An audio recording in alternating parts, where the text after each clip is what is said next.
Happy Tuhan, salam profit, stay healthy pada masa pandemi. Baik, saya akan share screen. Kali ini saya akan melakukan analisa untuk 1 minggu ke depan IHSG dengan metode bandarmologi dengan data yang saya dapatkan terupdate dari hari terakhir Jumat kemarin. Baik, seperti kita ketahui secara fundamental menunjukkan bahwa ternyata ada respon positif dari hasil sementara dari US election, US President election. Ternyata pasar di IHSG meningkat, ya, naik drastis. Kemudian juga di Dow Jones dan Nasdaq juga sama, responnya positif, serta di cryptocurrency juga demikian. Jadi ini menunjukkan bahwa ternyata memang ekonomi ternyata tidak lagi sejalan dengan apa yang terjadi pada stock market maupun cryptocurrency, tidak lagi sejalan, tidak lagi berjalan beriringan. Ternyata ini membuktikan seperti itu. Baik, saya analisa mulai dari emiten yang pertama, emiten PT Timah. Bisa kita lihat di sini untuk PT Timah di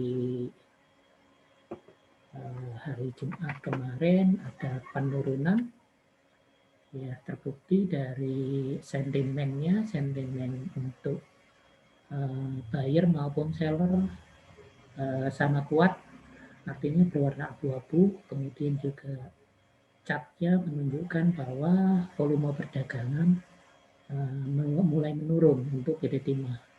Mungkin ada kejenuhan, ya. Kemudian dead cross seperti yang terjadi beberapa hari yang lalu. Kemudian MACD menunjukkan mulai mendekati titik nol. Kemudian candlestick-nya juga menunjukkan candlestick yang berwarna merah, artinya candlestick bearish untuk hari Jumat kemarin. Kemudian kalau kita lihat indikator bandar menunjukkan bahwa bandar masih mempertahankan melakukan distribusi sedikit untuk emiten PT Timah tersebut. Jadi ke depan masih prospek. Kemudian yang berikutnya, emiten yang berikutnya adalah PT Pakuwon Jati. Nah, ini Pakuwon Jati sudah menunjukkan, ya, sudah mulai menunjukkan tajinya, terbukti dari 2 hari yang lalu berwarna abu-abu. Kemarin, Jumat kemarin, kembali berwarna biru, artinya buyer yang menguasai pasar. Kemudian MACD-nya juga masih positif, berada di atas nol, artinya volume perdagangan dikuasai oleh buyer, masih bullish, ya, artinya trend up. Terbukti dengan candlestick juga, candlestick yang hijau yang terjadi pada Jumat kemarin, walaupun beberapa hari yang lalu sebelum Jumat menunjukkan ada brown arrow yang berurutan di sini, ya. Ini bisa kita lihat di kursor saya. Kemudian juga untuk indikator bandar melakukan akumulasi lagi pada PT Pakuwon, sehingga ini masih prospek, ya, untuk jangka ke depan, karena seperti kita ketahui sektor properti juga sudah mulai menggeliat dengan dibukanya beberapa mall besar, termasuk punya dari PT Pakuwon ini. Kemudian juga kegiatan pembangunan konstruksi itu juga sudah mulai dijalankan dengan mematuhi prosedur protokol COVID. Lanjut ke emiten yang berikutnya adalah emiten SIDO. Ya, SIDO muncul, ini juga positif, ya, dari Jumat kemarin, dari 2 hari yang lalu bahkan SIDO positif, ya, terbukti dari adanya buyer yang menguasai pasar, dibuktikan dengan warna biru. Ada sentimen buyer maupun seller, ya, jadi buyer menguasai pasar. Kemudian juga sudah mulai ada peningkatan volume perdagangan, lalu MACD-nya berada di atas 0, kemudian juga candlestick-nya sudah naik cukup signifikan, tapi meninggalkan ekor yang panjang di atas ya. Di candlestick-nya ini hari kemarin, Jumat kemarin ada kenaikan. Kemudian juga di indikator bandar menunjukkan bahwa bandar melakukan akumulasi sehingga harga terkerek ke atas. Jadi untuk SIDO ini SIDO muncul bisa di hold untuk jangka panjang selama bandar belum meninggalkan emiten ini, saya kira masih aman. Lalu emiten yang berikutnya adalah Unilever ya. Unilever ini juga consumer good yang sangat menarik sekali, beberapa kali melakukan stock split ya, karena harganya sudah ketinggian. Di stock split beberapa kali, setiap kali di stock split harganya kembali lagi ke harga yang awal ya, dari di bawah 10 ribuan di stock split. Ada beberapa kali stock split kalau untuk Unilever ini, kemudian setelah beberapa tahun dia kembali ke harga puluhan ribu, lalu di stock split, lalu di stock split yang kemarin yang terakhir adalah di 2019. Jadi ini harganya masih cukup harga yang valuable untuk Unilever ya. Seperti kita ketahui Unilever bergerak di consumer goods, saingan terberat dari INDF maupun ICBP yang kita ketahui adalah Indofood ya, Indofood Group.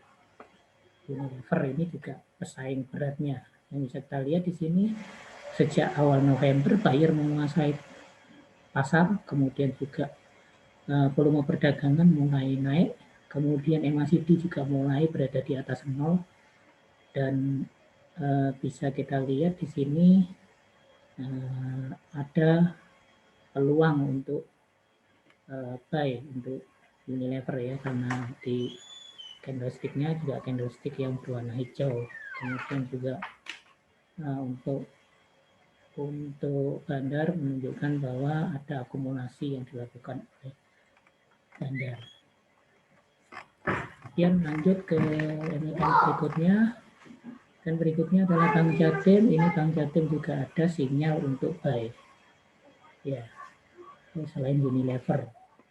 Bisa kita lihat di sini sentimen untuk buyer menguasai pasar pada November ini. Kemudian juga MACD-nya masih berada di atas sedikit 0 ya, di atas sedikit garis 0. Lalu candlestick-nya juga sudah berwarna hijau, artinya ada kenaikan pada hari Jumat terakhir kemarin. Kemudian juga untuk cap bandarnya menunjukkan bahwa bandar melakukan akumulasi sehingga harga dari BJTN Bank Jatim terkerek. Ini juga untuk jangka panjang masih prospek ya, dengan harga sekian, dengan sentimen positif juga yang dibawa dari US President Election Result ya. Kemudian yang emiten yang berikutnya adalah TLKM. TLKM ini juga sama, ada sinyal buy. Seperti kita ketahui ternyata dia support kuatnya berada di 2500.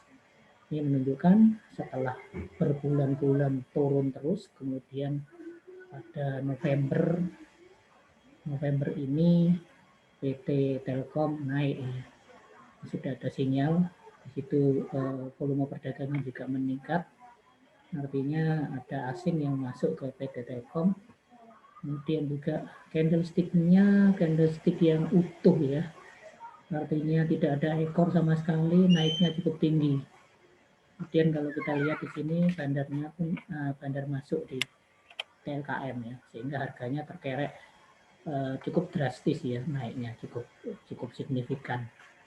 Sehingga TLKM masih merupakan salah satu big cap yang prospek ya di IHSG. Lalu lanjut ke emiten yang berikutnya, Cepin, Charoen Pokphand.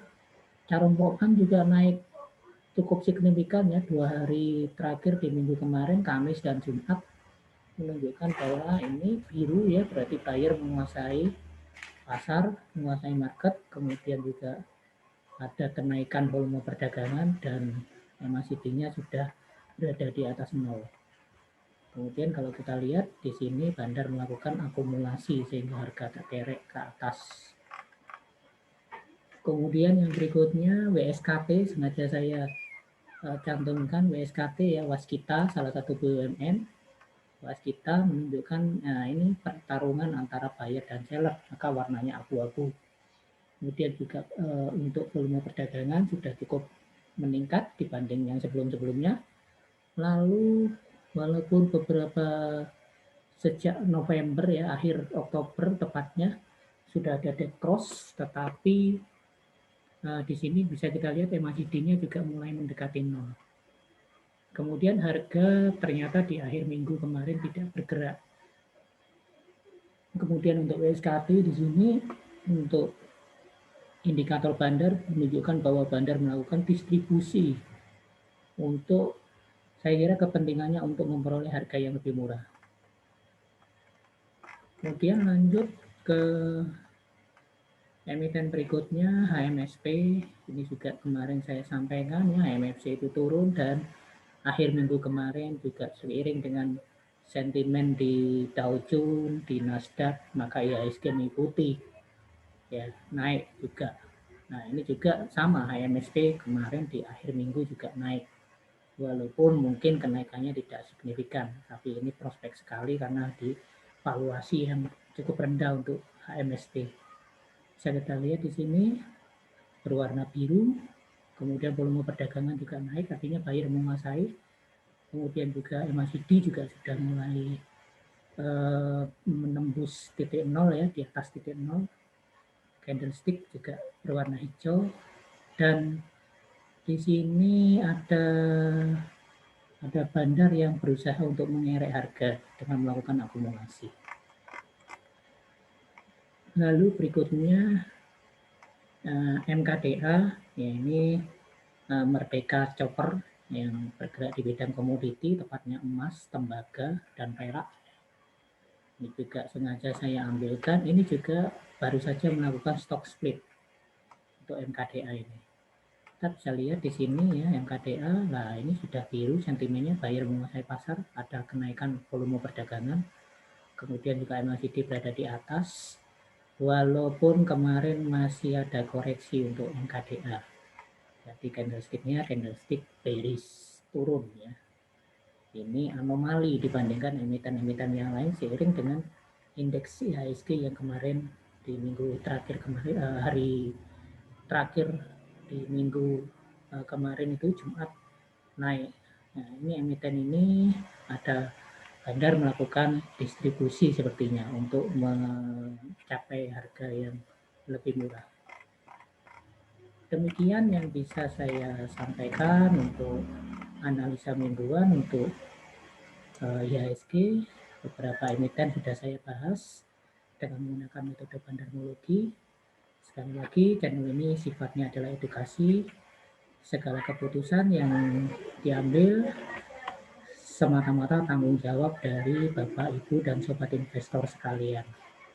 Kami hanya menyampaikan informasi. Disclaimer mode on, dan jangan lupa ya untuk klik subscribe dan like channel saya, channel ini ya. Dan jangan lupa juga untuk klik tanda lonceng. Terima kasih, salam cuan, happy profit, dan stay healthy pada masa pandemi.